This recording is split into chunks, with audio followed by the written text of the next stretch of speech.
Welcome, Lucas. Thanks for joining the DevReady Podcast today. Thanks very much for having me, Anthony. Really excited. Yeah, so am I. I'll let you introduce yourself and explain to the audience sort of a bit of background about yourself and what you do. Absolutely. Yeah, thank you. So Lucas Meadowcroft is my name. I've been in the tech industry for 20 years now.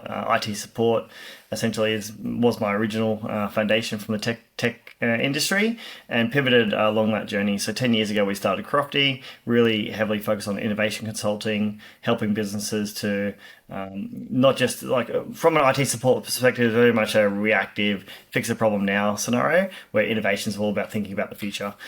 So 10 years ago, we started that with a really good and foundational effort on efficiency. How to replace spreadsheets in companies, how to put more efficient processes in place, and just to essentially enable the organizations to do more with less. Throughout the last 5 years of my journey, it's been heavily artificial intelligence. So we, on the back of IT support, we developed an AI platform called Trippy.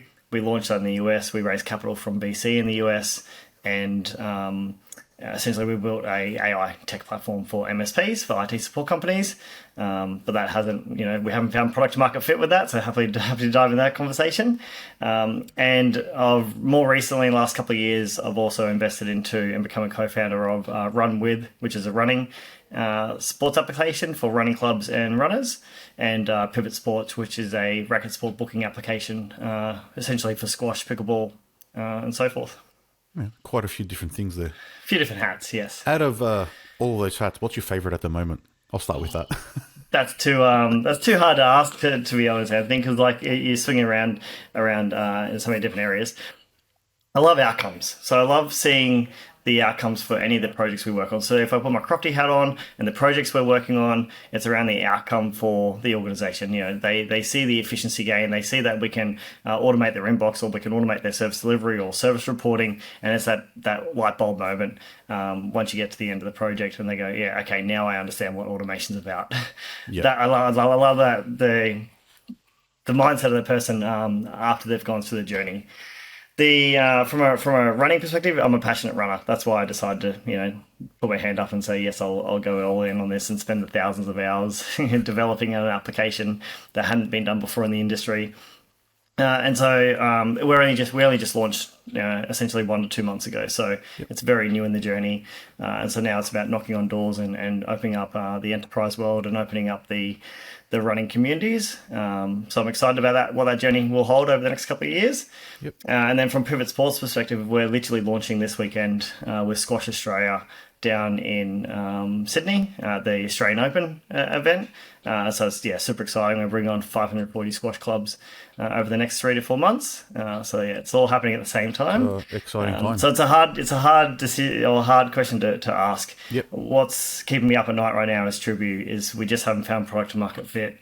The MSP industry just hasn't changed and evolved the way that a lot of other industries have evolved. Mm-hmm. And so selling an AI product into that industry has been tough. I knew building AI would be hard, don't get me wrong. Yep. I never knew actually selling it would be hard. I think that's been the biggest frustration. Yeah, I think that's been a common thing with a lot of people. They have the idea where it's if you build it, they'll come idea. Yep.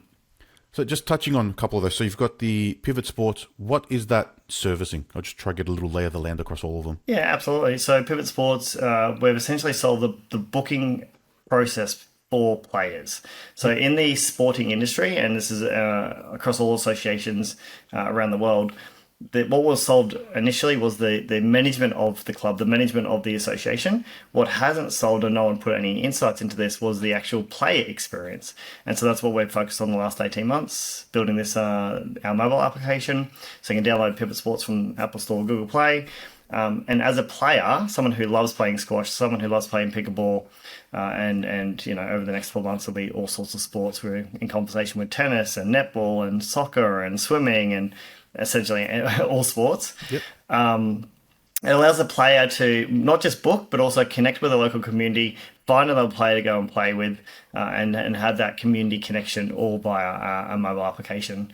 Right now, and the reason I saw the opportunity in this, investing into this organization and being a co-founder, is it's all done via Meetup. It's done via WhatsApp groups, Facebook groups. Yep. Like it's very scattered, and every club and association does it their own way. Yeah, and so trying to put a best practice in place. Yep. Okay. And then Run It. What's that solving? Run with. So run Run with, and with, the sorry. reason not at all. The reason we've gone with the name Run with is we want to partner with every running club. So run with Club KT, run with Unfit Run Club. So whatever run club is locally in your area. I don't know if you're a part of a run club No, down in Victoria. I'm not, no. Never been a big fan of running. There's thousands, and in the last 2 years, it's literally boomed around the world. This whole running movement, and so once again, similar to Pivot Sports in the running industry, everyone's still using WhatsApp and Facebook and Instagram, and that's their mode of communication. If they ever want to receive payment, it's very old school direct debit, chasing people for cash, and so we've built this platform that is a one-stop shop. So you can go for a run and track your run like you can do on other platforms. Yep. You can be a part of a community. You can be a part of a running club. And the number one thing we've really focused on is the running programs. So if you want to train to do your next 5K, 10K marathon coming up, you can go on a 16-week program, and it will allow you to stay rigid to that process, right? Because a lot of people who get into running they just go straight out, flat out of the gate, and they wonder why they get injured. And so it's a very much this is a tailored coaching program by one of our co-founders who's a running coach. Mm-hmm. It's a tailored program for that individual based on their level of fitness through that 6-week program, so then they can get to the start line and actually do the race and not be building injured. That stamina and tolerance up so they can get to that level. Yeah, okay, that makes sense. Correct. Yeah. So I'll get to Tribute probably after. I'll just touch on CROFTI. So you said you're working on automations. Is it using tools, off-the-shelf tools to automate, Power Automate, or Zapier, things like that? What's that sort of cover in your problem-solving space there? Yeah, absolutely. So all of the above, we've implemented over 1,000 different systems now over the last 10 years. What we're finding these days, because most people have Microsoft 365, most organizations, I should say, and Microsoft essentially, purchased OpenAI. And so that technology, you could say investment is essentially they just purchase it to bring it into under their fold. That technology exists under the hood of 365, which most organizations are still not even aware of, right? So we're doing a lot of education in that space to get companies aware of this, and then using, like Power Automate, the Power Platform, to understand what the data already exists in their company, work out the best process to put in place, and then use AI to do predictive analytics, to automate the service reporting, automate inbox management, essentially any process that exists in a company today, from sales, marketing, operations, service delivery, through to finance. Every one of those aspects can be, touched and affected in a good way using AI. And so that's where our main focus is. But on that point, what we're finding, even though our main goal is AI, 90% of what we're doing is still traditional foundational systems and automation, because most companies don't have that in place, and you need that in place to then utilize AI. We've seen the same thing. So we offer a service where we call AI ready. So we get your business AI ready to use tools. Mm-hmm. A lot of the businesses we've spoken to don't have the foundational tools in place to then figure out how to automate it with AI. A lot of Excel or just manual processes still, let alone having a system in place that can be standardized. Yep, 100%. Yeah. Yeah, it's an interesting. Everyone wants to jump on the AI bandwagon, I'll call it for now, and just try, how do I use it so they're not left behind? But they haven't gotten onto the part of process automation or system standardization, so then they can have that in place anyway and already just get gains from what that would introduce. That's right. Yeah, we are getting some really good wins from our AI first conversation, which is cool. It's taken nearly 10 months for this conversation to become a reality. Yep. But like having the mindset of being an AI first company, what does this company look like in 5 years, 10 years, 15 years from now, and starting from that perspective, yes, you still get the foundational aspect right, but you can have a $10 million business with 10 staff. You don't need to hire hundreds of people anymore. And so I love that future thinking. And this is not for everyone. The technology is there for everyone. It's not everyone's mindset, I should say. Yeah. And so I love working with the people that have the mindset of, okay, let's think like a company that will be in 10 years from now, which, who knows where it's going to, how far AI is going to take us. But I love that what we have access to now, we can do so much. but people just aren't aware of it. They don't know how to use it. So that's where we come in to go, okay, this is what we can do. We can remove all those processes. We can automate all your tasks. We'll give you 5 hours a day back. And then with that 5 hours, like I said to a business owner yesterday, you got to make the most of it. I'm literally going to give you 5 hours a day back in 3 months from now. Please start making a plan. So when that happens, you need to make the most of what that 5 hours looks like in your life. Yep. I think people, the ones that don't do anything yet or are hesitant, I think they're not, in my mind, they're not the technical people, and they're busy on just running their business or working in their current business, and they find it daunting and don't know where to start. I am super technical and I can understand it at a very low level.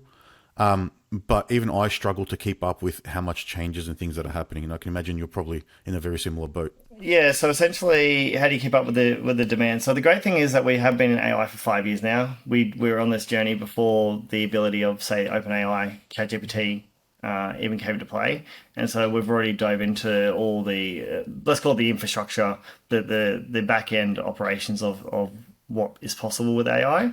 It's then understanding, and this is where a lot of the conversation hasn't really caught on yet. We essentially can do everything, which is a really bad conversation to have, because like, where do you start? And so I really like to pinpoint around either the biggest frustration in a business, the biggest like frustration / biggest pain point, or the biggest ROI opportunity.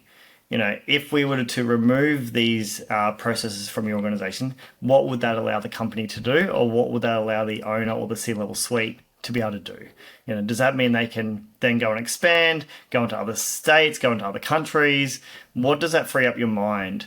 When we sold our IT support company a few years ago, I never knew that this was going to be one of the biggest, I guess, opportunities off the back of selling that business, was the space it freed up in my mind of not being that reactive 24/7 type of in the support space. Yep.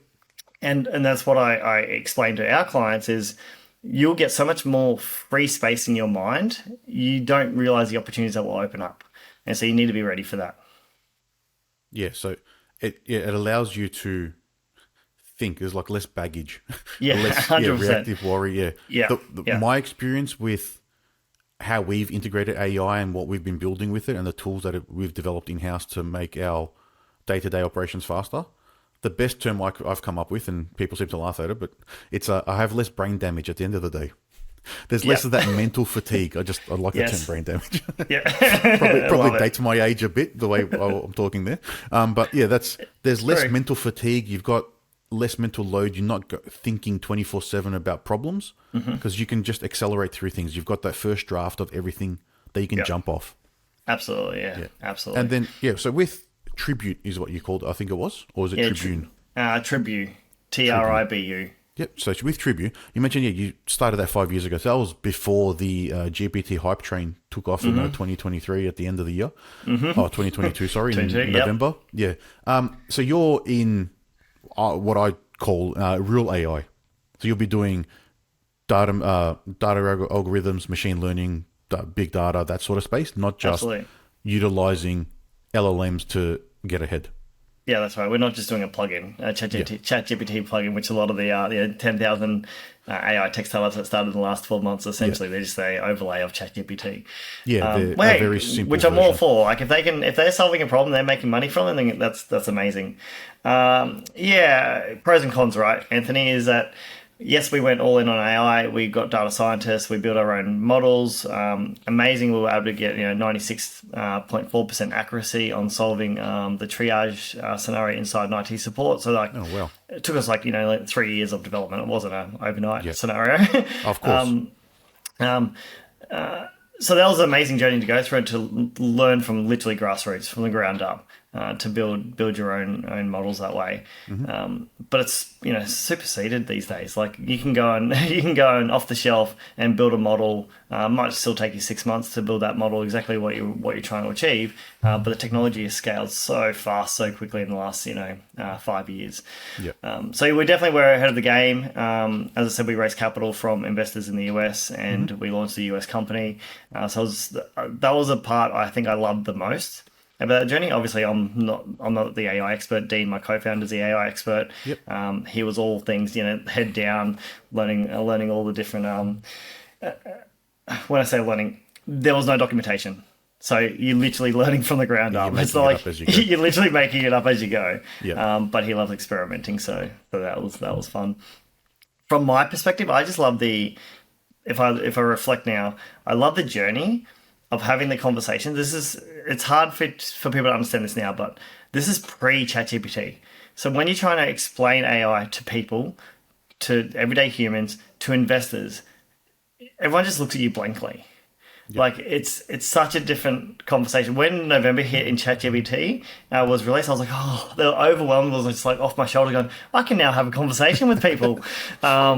It probably skewed the conversations for you a little though, because now everyone's perception of what AI is very different. It definitely is. I'll touch on that. I'll finish my last topic, sorry, is what I loved about the journey was around, it was in COVID had hit, so we were in like literally the middle of raising capital at that point, and beginning of 2020, and we couldn't leave the country, right? Australia's shut down. Yep. You know, poor you guys in Victoria, man, you were shut down for 12 months. It's insane. Tried to forget about that. Sorry to bring that up. Right. Reflection, hey?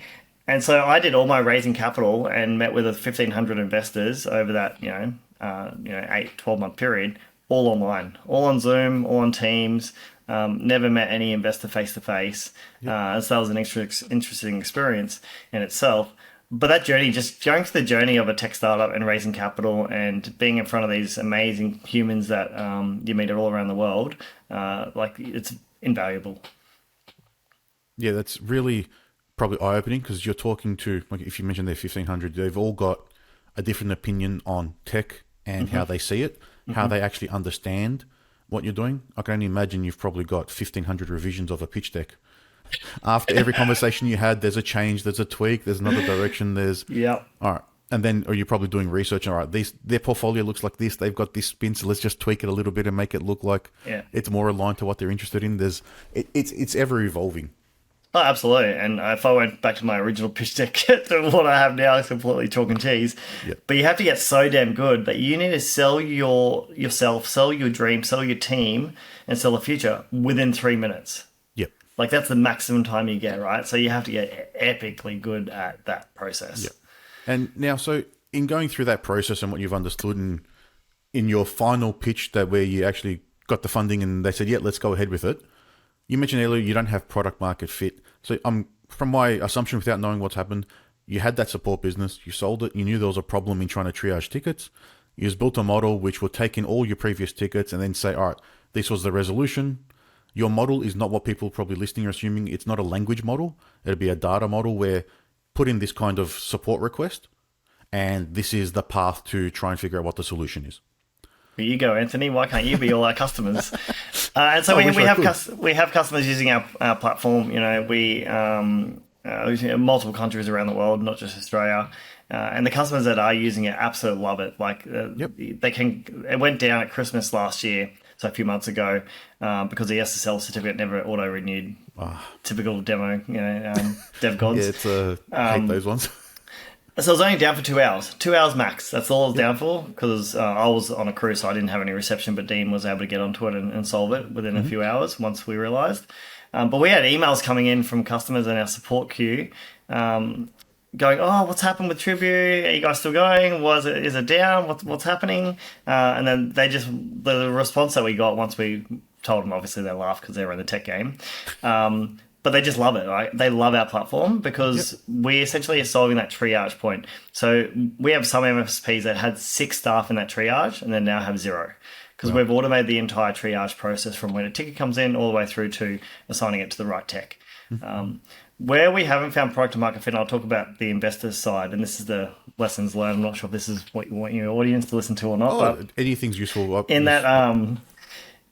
In that process, or the hindsight about going through the investor journey, we were in the bubble of there was so much money slushing around the system throughout the COVID period that investors were telling us, get the capital, raise the capital, develop and do marketing, and spend it all within 12 months because we want you to come back and we want you to raise the next bit of capital. Yeah, because they had cheap money. Unlimited. Cheap money and unlimited funds. We did that, listening to them. We spent nearly $3 million on our platform and sales and marketing, all the rest of it over a few years. Money run out. The whole economical landscape completely changed. There was no funds to raise anymore, and so then we've been bootstrapping for about 18 months now. Whenever the bubble burst, and so, but this is lessons learned, right? If we run it like we run our other companies and what we've done over the years, we always bootstrap. You never have capital sitting there that you can just magically spend on sales and marketing or going to conferences or development. You always bootstrap, and so the hindsight would be, don't listen to the investors at that point in time. I can't say that. Saying it out loud is like, well, why would you not listen to investors? But you don't know what's going to be around the corner in 3 months, 6 months, 12 months from now. And it's probably changing what your burn rate would have been and making that runway as long as possible. Yeah, absolutely. I wouldn't have spent $400K in a 6-month period on marketing. I just wouldn't have done it. You just at that point, you hold on to the cash. Yeah, that COVID period, there was, I don't know how many stories I heard, it was people being able to raise millions off an idea on a napkin almost. It was that easy. Yeah. Fast forward to now, and the most investors I speak to these days, they're looking for you to around about that 80 to 100K monthly recurring revenue mark, then they'll talk to you. Yep, so you actually get some runs on the board, prove the model, got your customers who are paying, and then, all right, it's reducing their risk, really. That's what they want to look at. Yeah. Yep. 100%. Yeah. So think about like an idea on a napkin. You can raise millions of dollars versus now you can only raise millions of dollars if you have say 80K a month recurring revenue. Yeah. Prove the actual track record and there's an actual viable business now. It's not just an interesting idea. Absolutely. Yeah. Which is probably a lesson for anyone to know. It's like if you can bootstrap it and get to revenue, you're in a better position regardless than if you could raise off an idea because you'll be giving up less equity at that point anyway, and your valuation will be higher. You're in a better position. You're a successful business, or you're on the path to success, not on the path to an idea that may get to success. Yeah, if I was to reflect on, I already am, and what I'm focused on these days is get to a position that you don't need to raise capital. Yep. So if you can bootstrap to the point that you don't need the capital, then that's when you should raise. Yep. It just accelerates you then. Correct, that's right. How I'm sort of interpreting that. Yeah. Yeah, absolutely. So we've been involved with a couple of startups, and I've seen a couple of that. So we were part of a fintech out of Singapore in 2021. So I saw them go through their journey. A couple other fintechs are going through a journey and at various stages now in raising funds or raising again for the second time, moving into a seed or Series A and trying to get there. So it's interesting how it plays out and what, just over 3-4 years, how quickly the market has shifted and what that means. Absolutely. And fintech is such an interesting world because people don't understand it. It's like the AI, back when we were doing our AI startup, no one knew what AI was. Fintech's the same. No one understands fintech, right? And so trying to raise capital in the fintech space is even harder, I think, than the AI space. Yeah, I think it depends probably who your network is and where you're raising funds from. A lot of people that space that are doing it. But in that space, I see it's really in two things. There's supporting businesses or it's lending. That's really the main divide in how I interpret the fintech space. Agree. Yeah. So with not having, say, market fit based on sort of the approach you had, did you build the product, you've got certain customers that love it and use it? Is it more that the marketing wasn't right to then educate the other customers, or they think they're set in their ways, they've got it under control? Yeah, we were just too early, to be honest. We went out of the gates blurry. This is before the whole ChatGPT scenario. Since ChatGPT's come into play, we are getting inquiries on a weekly basis because people now understand what AI is about. Well, they have an interpretation in their mind what AI is about. So we're too early from that front, and we had spent all our money on sales and marketing before people even the money we were spending. Now I think about it, was educating the market about AI. ChatGPT educated the market about AI. Yeah. That's always the hardest part. If it's something new and novel where you have to educate everyone, you're the first mover. That advantage is sort of lost because you have to spend a lot of time in building up that knowledge base and teaching everyone what it is. 100%. Yeah. And then the second point is they're still not 100% ready. The industry, and I say this about the MSP industry, but this will be other industries too. They're waiting for something. They're waiting for other people to do it, or they're waiting for the industry to change and force them to change. So I think of the accountants and the bookkeepers of the world, bookkeepers are being forced to change because AI essentially is replacing bookkeepers. If bookkeepers don't change their model now, they won't exist in 3 years or 5 years from now. Yep. And so I think in the MSP space, they're going to be forced to change in the next, say, 2 to 3 years. And if they don't, they'll be left behind. But up until now, we haven't been able to find product market fit because of that reason. Yeah, so they haven't needed to. They don't see the urgency in trying to shift or improve or anything yet. Exactly, so is it servicing any sort of service provider, or is it more like on tech-based support tickets for products? Right now, because it's custom built just for the MSP space, this is before MLM existed. It's just for IT support. Yep. So we are in conversations with like cybersecurity support companies and so forth, like from a support perspective. But the model understands and knows inside and out an IT support ticket. Yeah. You go and plug that into say customer service e-com business selling shoes, it has no idea about that. Yeah, and this is the pre-GPT era where you have to build your own data set, collect your own data, tune it, clean it, separate that into a training set, run models, test and refine, where now, everyone's just taken it for granted that ChatGPT has access to every word publicly available on the internet, whether it was legal or not, separate story. But they have the data set effectively to be able to sort of figure anything out. That's right, yeah. And we've had investors email saying, can't you just pivot into a different industry? Sure. Can we get some funding to like pivot the technology that we built? Because you might as well just start fresh. Don't even worry about the model we built. You go and build a whole new model using the existing off-the-shelf products like OpenAI. Yeah, you've got a very specialized product there. So it's a scalpel to a hammer, effectively, yeah? Yeah, essentially. Yeah, you're solving a very precise problem and you're doing it very well. Yeah. But if you shift that, it won't work somewhere else. No, it's not how technology works, and you understand it, which is great to actually have a conversation with someone who gets this. I've been in this very long, I could become a data scientist. I can get to that level. I'm very technical. I don't have interest in doing that. I can talk the talk and I can cause enough damage in the conversation by pretending to know what's going on.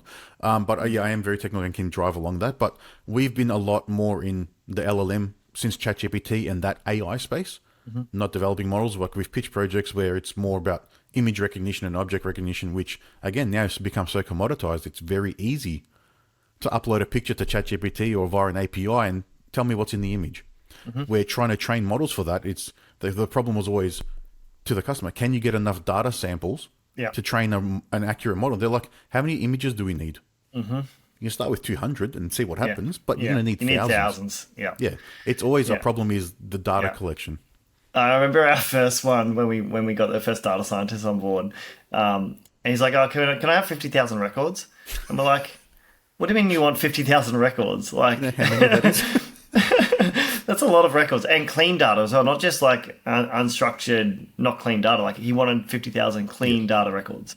That's a lot of work to get that. Yeah, it was. It's a lot of time to clean. Yeah, I don't think people that aren't in the space didn't understand what had to happen previously to get that data in a format where you can actually build and train an AI model to process. You talk about vision recognition. We're working on a project right now with a scaffolding business, and like this is how amazing technology is. We're looking at a 3 to 4 month project maximum to be able to recognize every bit of scaffold that leaves his warehouse to count it as stock control. On the back of the truck, leaves the warehouse, comes back in, it automatically counts it. That's a 3 to 4 month project. That used to be a 3-year project. Yeah, like that's probably 3-4 months insane. of just capturing photos as they left the warehouse without even doing anything in the project, just to build that area that you're recording on. Yep, 100%. Just to let the technology, do the algorithm behind the scene to learn what it should be learning. Yeah. So it's really just data processing. Every time you do a data, it's amazing now. It's just plugging in the right things and trying to make value out of it. Yeah, absolutely. Yeah. So what's on the radar or on the horizon for Run With or Trippy or Pivot Sports or CROFTI? Like, what's coming up? What are you looking forward to and in the future? Well, as mentioned earlier, I'm really looking forward to the 2 launches. So getting Run With and Pivot Sports off the ground over the next few months. That's exciting. I think what I've really understood is I love the startup process and then pass it over to someone to run a company once it's at that point. That's the exciting part. It's bringing something new, working on it, creating something from nothing. Yeah. So I'm super excited about that. From a CROFTI point of view, I am loving all the projects that we're working on and seeing the outcomes for clients. What Dean and I have been really diving into, Dean's a co-founder, is productizing. We got the taste of it in Trippy, right? Yep. Think about this: 18 months. It's kind of sat dormant. We've been bootstrapping, no funds, and we have customers paying us money every month. We had that SSL certificate go down. We've done no other work in 18 months. Like, it's just, so you get that taste for recurring revenue, and you get the taste for once you do build a product and you do find product to market fit. And so from a CROFTI point of view, we want to do more of that. We either want to build from scratch and test them and get products out to the market, or we want to invest into other companies' ideas and become like that, like an incubator. So rather than building a consulting firm to, 20, 30, 40 staff type of business and really have that, consulting is a hard thing to scale. Yep. Keep it really niche and pick the industries and categories we're either passionate about or that we can see huge opportunity in, and build technology in that space and do the whole bootstrap startup or raise capital from, early stage investors to get that off the ground to prove that product to market fit. And we have a goal of doing 5 this year. Yep. And then out of those 5, one might work or they might all die, but then just keep experimenting, keep testing and exactly. Yeah, it's a similar alignment to what we do. It's how can you get away from the taximeter, as I like to say. If you're working by the hour, then you're always chasing. It makes it very hard. Oh yeah, and you understand consulting, man. Like you're selling time for money. Yep. It's not fun. It's not rewarding. The outcome of client work is rewarding, but the actual business model is broken. Yeah, and then there's a lot of people that probably don't value the time you need to spend on things. They think it's very simple. Yeah. Yeah. Which is that's never the case. it. Like ChatGPT is only $20 a month. Why is that an $80,000 project? You just don't understand, bro. Seriously. Well, the levels of scales. So they've got 100 million people paying $20 a month. Yeah. Yeah. Yeah. All right, and they're still losing money. Yeah. Who knows how long they'll be profitable for. Yeah. I think it took Uber like 8 years. Snapchat still isn't profitable. Like these big businesses are operating, but they're running on investor money. They're not running on anything else. Yeah, and the consumer market does not understand that at all. Yeah. It's an interesting place we all play in. Yeah, it is. Yeah. So I'm excited about that. From a Trippy point of view, I don't know, man. We're in the midst of saying, do we keep going? We're physically putting between 5 and 10K in the business ourselves personally to keep it running every month. So that's not a good position to be in. No. And so do we keep running? Do we sell it or shut it down? Yep. Well, it's a tough place to be in for that one. It's really can you either grow it or can you stem the blood flow almost. Yeah, exactly. Yeah. Welcome to the tech startup world, hey? Yeah, it's a overnight success for everyone after 10 years of hard effort. Yeah, that's right. Awesome. Well, all right. Thanks, Lucas. It's been great to have this chat, and hopefully some people listening in have taken some nuggets or some key advice there on just understanding it's not as easy as it may seem, or it's not as flash as it may seem, but when you do get it right, it is rewarding. Absolutely, yeah. And the only thing I can leave you with is the product to market fit. It's the only thing, especially in this market, it's the only thing you should be focused on. And what I mean by that, customers signing up to your platform or your service, whatever you're selling, without you being involved. The sales process is automated, the marketing process is automated. People physically signing up and paying you money while you sleep. Once you find product to market fit, then go all in. Raise the capital, scale it, absolutely just go all in. But until then, keep bootstrapping until you find that. Some wise words there. Awesome. Thanks, Lucas, and thank you for the chat. Thanks for having me, man. Really good. Nice. Cheers.